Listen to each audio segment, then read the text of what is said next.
Hello，大家好，我係小文。今日想同大家分享一件呢喺日本史上最嚴重嘅棕熊襲擊人事件啦。咁喺開始節目之前呢，希望大家可以點讚我呢一條片啦。然後如果未訂閱我嘅頻道嘅話呢，就可以撳一下訂閱呢個掣嘅。咁我哋而家即刻開始啦。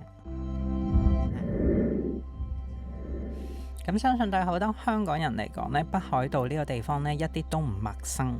咁原來北海道呢係除咗日本本州之外呢第二大嘅島嚟嘅。咁佢嘅面積呢大概佔日本嘅總面積20%以上嘅。咁但係呢，佢因為呢係比較遲開發嘅地區啦，咁所以呢就保留咗比較多嘅大自然生態啦，同埋野生動物。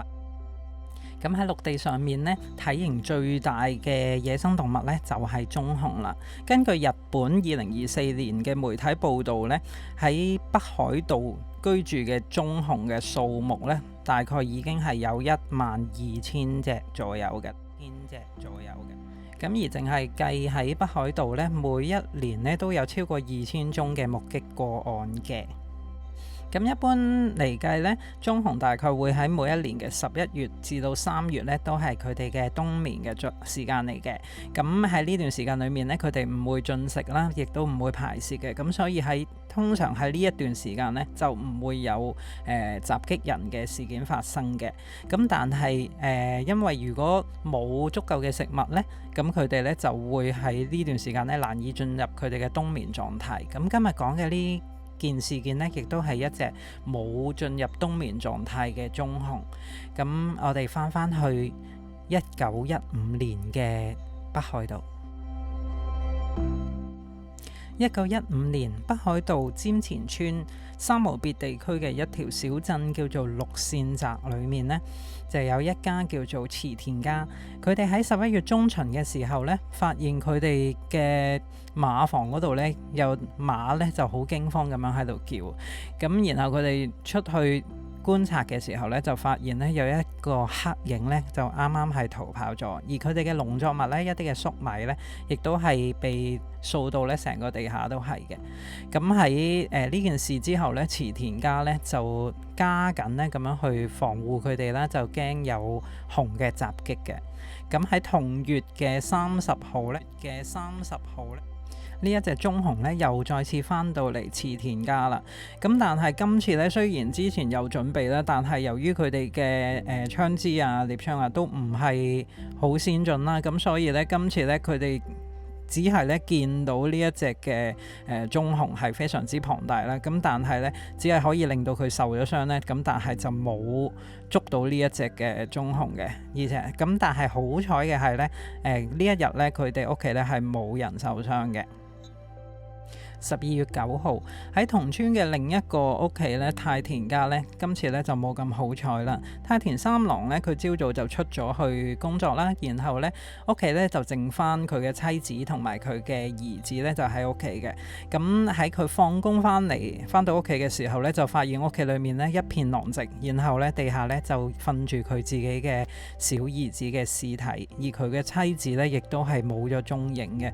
咁喺呢件事發生之後呢，成村人咧就好大反應啦，咁咧佢哋咧就組織咗一隊獵熊嘅人員啦，就希望咧就上山咧去揾呢隻棕熊咧，就去為呢條村去除害啦。咁但係由於咧已經入黑啦，所以咧村民咧就決定咧第二日先至上山咧去揾熊嘅蹤影嘅。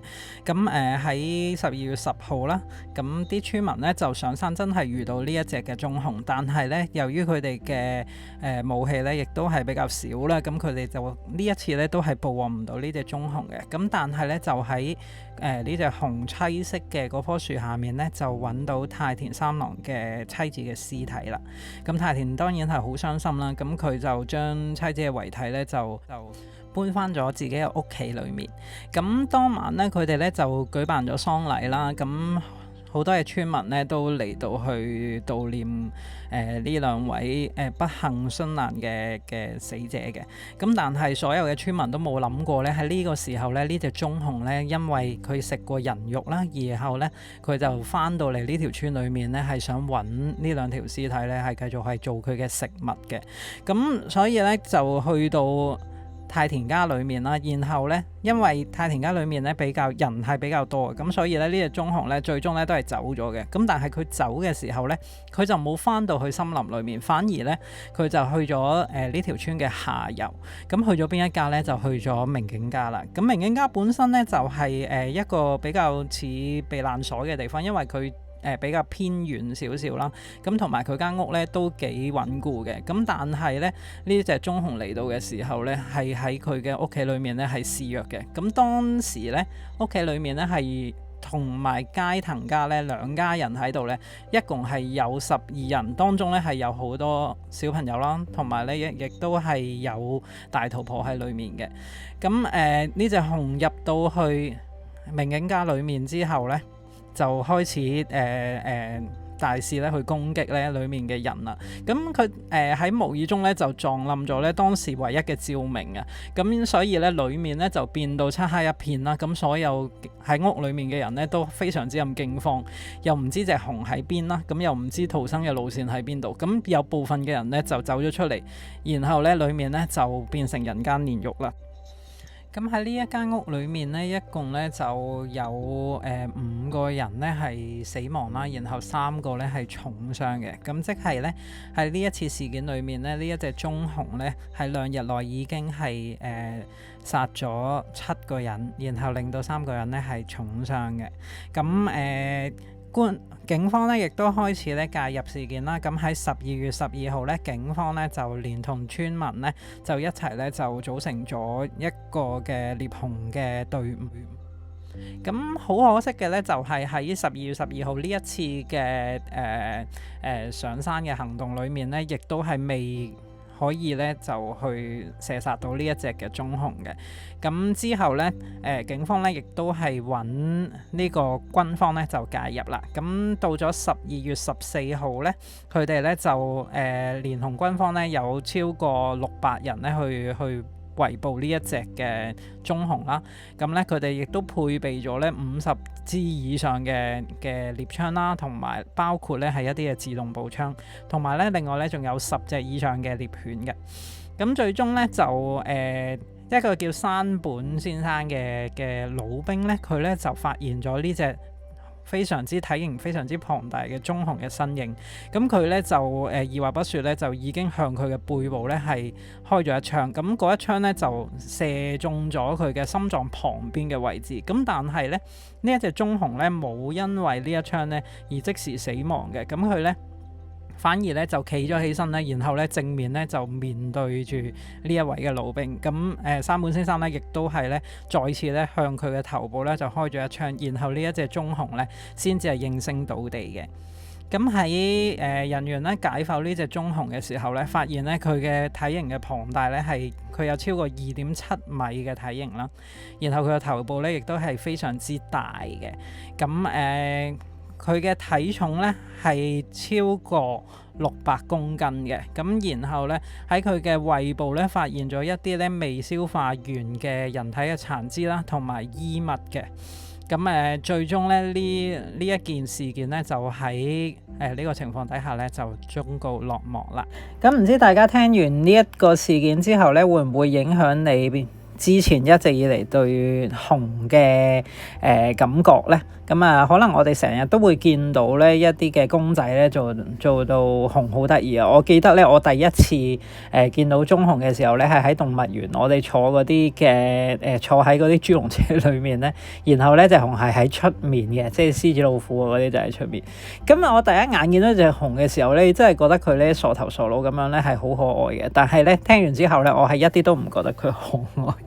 咁但係如果咧你真係有興趣咧，係去睇一啲咧唔係喺動物園裏面嘅棕熊嘅話咧，北海道咧其實都仲有好多地方咧係可以見到，好大機會會見到棕熊嘅。包括咧係有一個叫做知床嘅地方啦。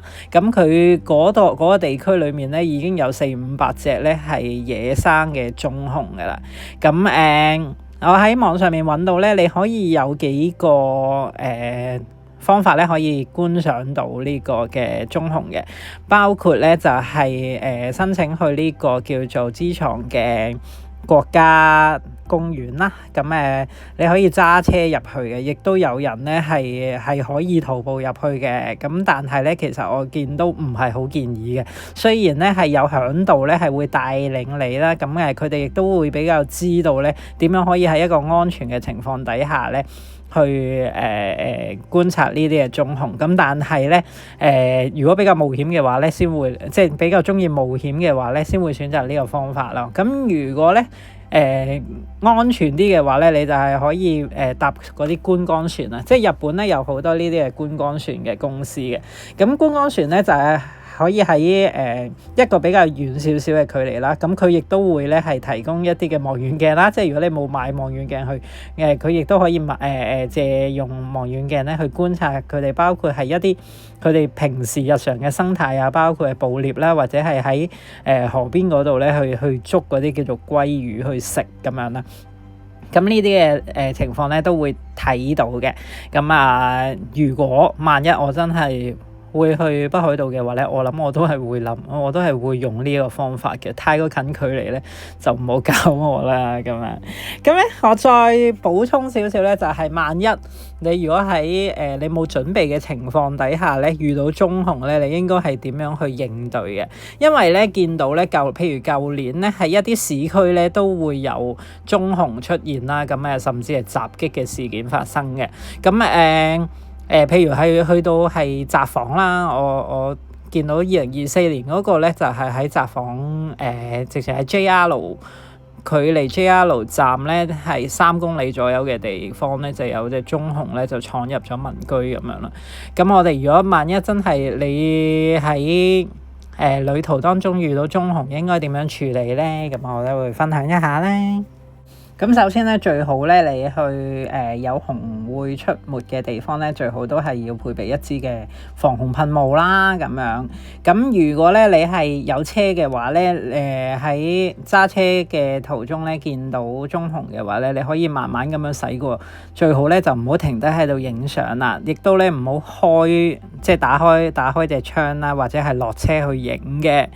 咁但係咧，如果咧佢真係喺你係徒步行緊嘅時候咧，真係喺你面前嘅話咧，咁咧記得咧就係唔好咧背對住佢咁樣走，最好咧就係望住，即係用目光咧就注視住嗰隻棕熊啦，然後咧就俾佢知道你係人，包括咧發出一個譬如你可以講嘢啦，或者係咧揮手啦，等佢知道你係人類嚟嘅。咁但係當然咧，有好多嘅棕熊都未必係真係接觸過人類啊。咁可能佢都會對你好奇嘅。咁記得咧就唔好尖叫啦，要保持冷靜啦。呢個我覺得係最難做嘅。咁咧，因為咧，如果你尖叫嘅話咧，就有機會嚇親佢咧，然後咧就佢嘅行動咧就可能係唔會係喺專家嘅預期之內啦，咁樣。咁如果佢正常嘅話咧，佢知道係你係人類咧，咁佢就應該係會掉頭走嘅。咁但係咧，你都唔好企喺度，即係呆喺當地啊！你望住佢嘅時候咧，最好係慢慢咧將你同嗰隻棕熊嘅距離咧係移開嘅。咁萬一咧佢真係向你行近嘅話咧，咁咧你就可以繼續做前面嘅步驟啦，然後咧最好咧係慢慢咁樣咧係去準備你嗰支嘅防熊噴霧啦。咁一般嚟講咧，佢行埋去人類嘅附近咧，就係因為咧佢係未必係意識到你係一個人嚟嘅。咁當然咧，繼續可以做嘅話咧，就繼續後移啦。最好咧，如果有樹木可以喺你同嗰隻熊嘅中間咧，就攞樹咧去擋一擋啦，咁咧就以防咧佢突然間咧係發出呢個攻擊嘅。咁當然萬一咧佢真係去嚟到你非常之近嘅時候咧，咁嚟到大概3米範圍左右咧，就可以將嗰個防洪噴霧咧就向佢隻眼同埋鼻嗰個位咧就噴咧，就去揾一個即係希望去嚇走佢啦，然後咧就離開佢遠少少嘅。